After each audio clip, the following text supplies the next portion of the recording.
Misalu syudzudi fil matni, contoh syad pada matan. Ada syad pada sanad, ada syad pada matan. Itulah macam-macam hadis syad dilihat terjadinya.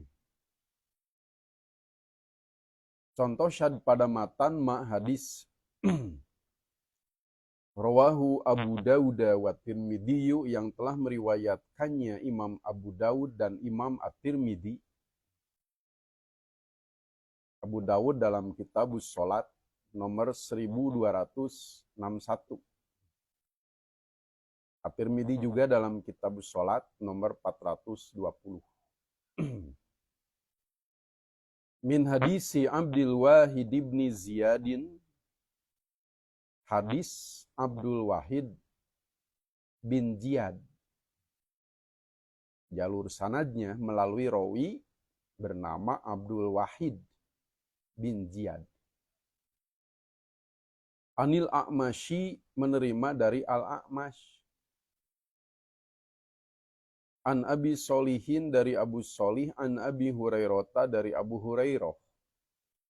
Marfu'an, secara marfu.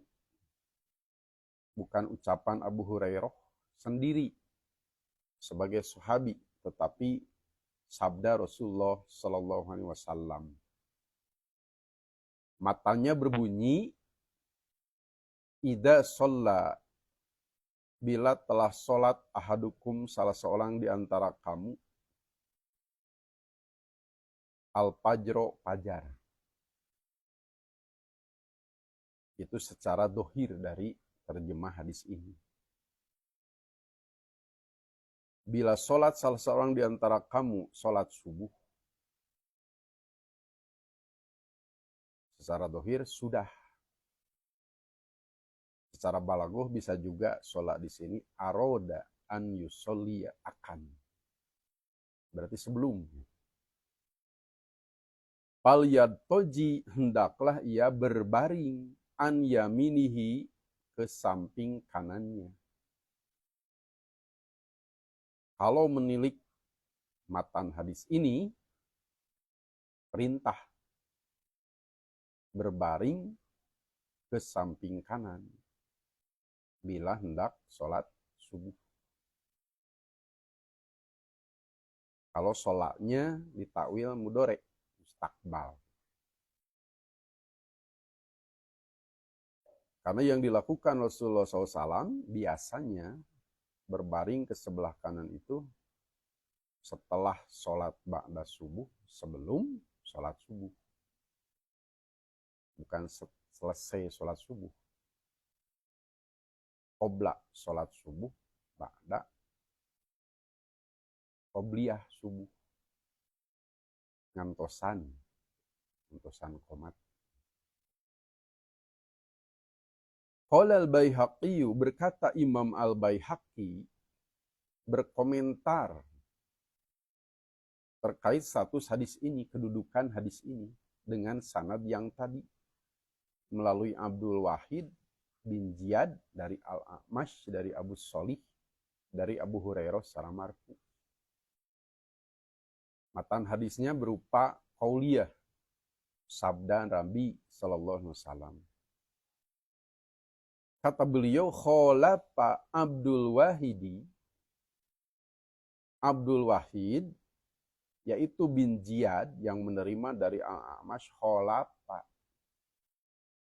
bertentangan, mukhalafah, al-adad al-katsira, dengan beberapa rawi yang banyak.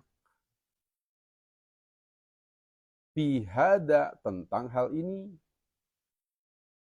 Rawi yang jumlahnya lebih banyak meriwayatkan hadis ini berbeda dengan apa yang diriwayatkan melalui Abdul Wahid bin Ziyad ini.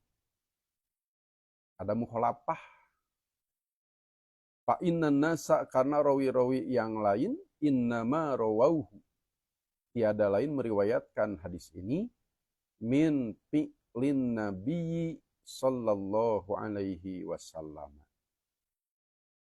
dari perbuatan Nabi Shallallahu Alaihi Wasallam.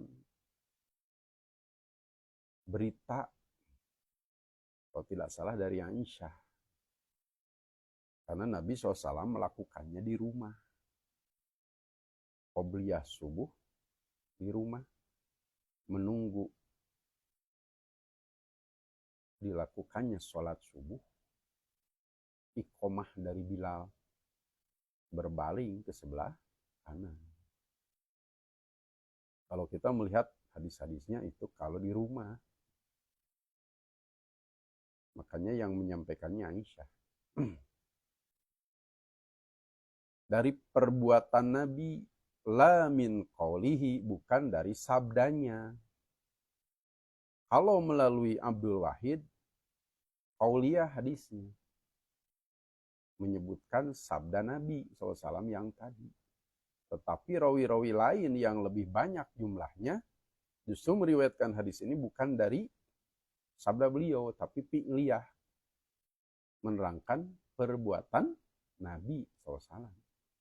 Bila qobliyah subuh di rumah, menunggu dikumandangkan iqomah oleh Bilal, sholat subuh, beliau berbaring ke sebelah kanan.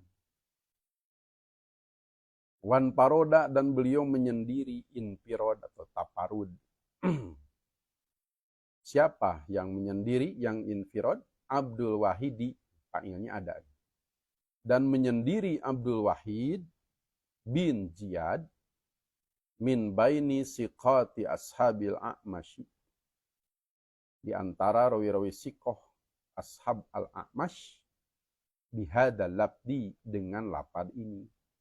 Yang lain meriwayatkannya fi'lin Nabi, perbuatan Nabi.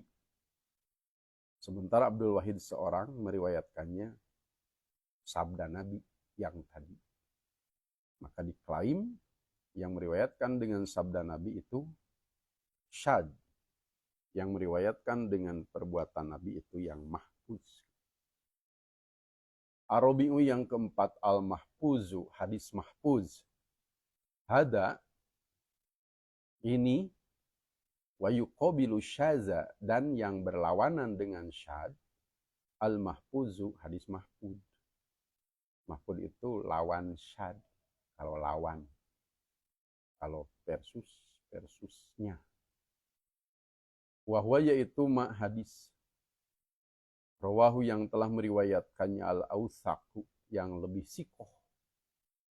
Mukhalipan, bertentangan li riwayatis sikoti, dengan riwayat rawi sikoh. Kebalikan atau lawan dari syad mahfud. Jadi ta'rifnya pun terbawa oleh ta'rif syad. Contoh pun itu juga. Wa misaluhu, dan contoh hadis mahfud huwa adalah al-misalanil madkuroni, dua contoh yang telah disebutkan pinau isyadi, pada macam-macam syad. Baik syad pada sanad maupun matan. Kalau yang satu syad, maka lawannya itu mahfud. Al-khomisu, yang kelima, hukmu syazi wal mahfuzi, hukum hadis syad dan hadis mahfud. Minal maklumi, sudah maklum, sudah diketahui. Anna syaza hadisun mardudun, bahwa syad itu hadis yang do'if. Di antara ciri atau syarat hadis sahih lidati adalah selain rawinya adil, tamuddobat, mutasil sanad, tidak mu'alal dan tidak syad. Syarat terakhir. Ammal mahfuzu, adapun hadis mahfud, bahwa hadisun makbulun, maka itu adalah hadis makbul, hadis yang diterima. Untuk jadi alasan dalam agama atau hujjah. Demikianlah pembahasan tentang syad dan mahfud. Insyaallah kita masuk kepada bab al-jahalatu birrawi, jahalah pada rawi. Mudah-mudahan bermanfaat.